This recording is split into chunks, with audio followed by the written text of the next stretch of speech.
All right, update time for Mr. Pierre, which is Tom's 72 Pierre Cardin Javelin. We have the intake gasket set, which is basically like a valley pan.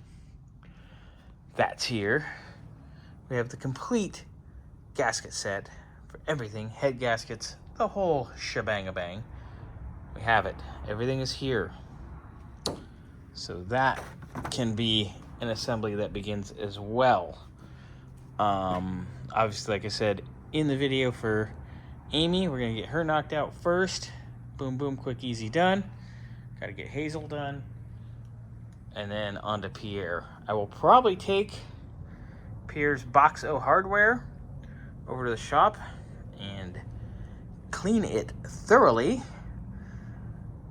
And Tom also has paint on the way, so we can make everything match in there on the engine bay. But quick update, I will be back here tomorrow and probably Wednesday or Thursday as well. Get a lot of stuff done. There is a ton to do just in this unit alone. All these babies need love.